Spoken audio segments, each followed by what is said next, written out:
Hello বন্ধুরা, তোমরা যারা মাইন্ড বার্ডের সঙ্গে যুক্ত আছো তাদের জন্য আজকে জ্ঞানচক্ষু গল্পের পৃষ্ঠা নাম্বার 11 আলোচনা।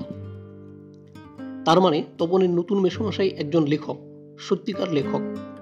জলজন্ত একজন লেখককে এত কাছ থেকে কখনো দেখেনি তপন, দেখা যায় তাই জানতো না।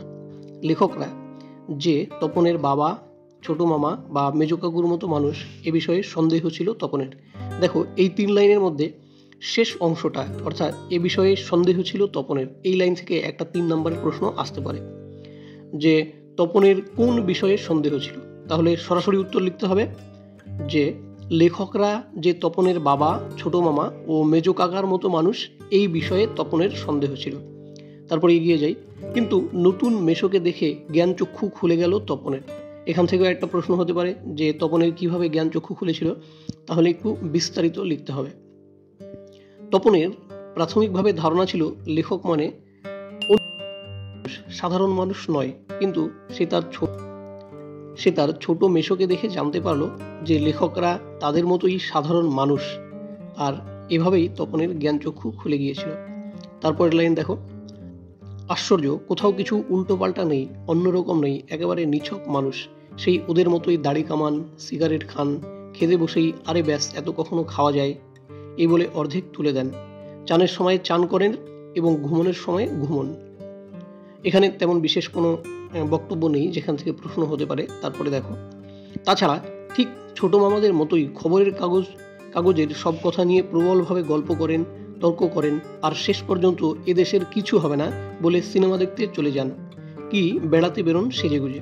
এখানে একটু খেয়াল করবা যে ছোট মেশো কোন বিষয় নিয়ে তর্ক করে। তাহলে উত্তর হবে খবরের কাগজ নিয়ে।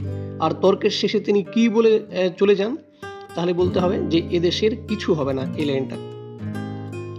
তারপরে লাইন দেখো, মামার বাড়িতে এই বিয়ে উপলক্ষেই এসেছে তপন। কোন বিয়ে উপলক্ষে?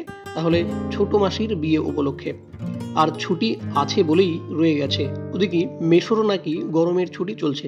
এখান থেকে একটা শর্ট প্রশ্ন আসার ভীষণ সম্ভাবনা যে মেশো কোন ছুটি উপলক্ষে রয়ে গেছেন। তাহলে বলতে হবে গরমের ছুটি। তাই মেশোর শ্বশুরবাড়িতে এসে রয়েছেন কদিন।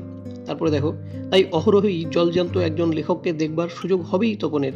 আর সেই সুযোগেই দেখতে পাচ্ছে তপন লেখক মানে কোনো আকাশ থেকে পড়া জীব নয়, তপনদের মতোই মানুষ।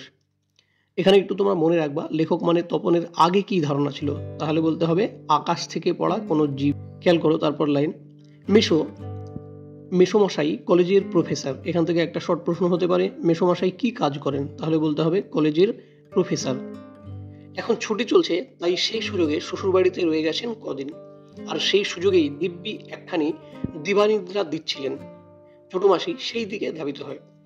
এখানে একটু খেয়াল করো, দিবানিদ্রা এটা সমাস হতে পারে, সমাস প্রশ্ন আসতে পারে এখান থেকে।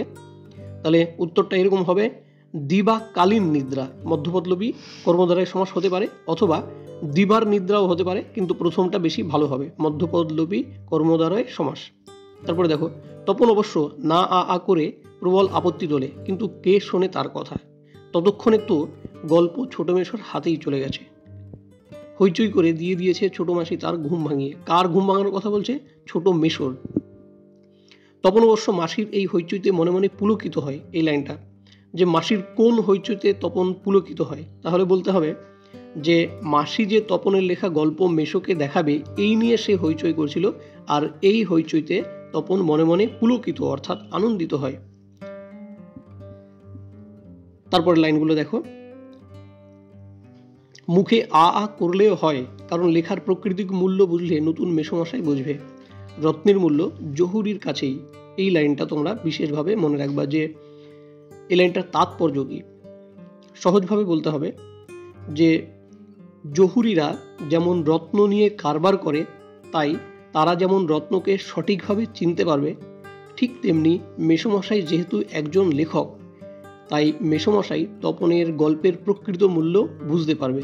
এই অর্থ বোঝাতেই এই লাইনটা ব্যবহার করা হয়েছে। তারপরে খেয়াল করো, একটু পরেই ছোট মেশো ডেকে পাঠান তপনকে এবং বোধ করি নতুন বিয়ের শ্বশুরবাড়ির ছেলেকে খুশি করতেই বলে ওঠেন, তপন, তোমার গল্প তো দিব্যি হয়েছে। এই লাইনটা, যে মেশো কি বলেছিল তপনের গল্প প্রসঙ্গে। তাহলে বলতে হবে যে মেশো বলেছিল, তপন, তোমার গল্প তো দিব্যি হয়েছে। একটু কারেকশন করে করে দিলে ছাপাতে দেওয়া চলে।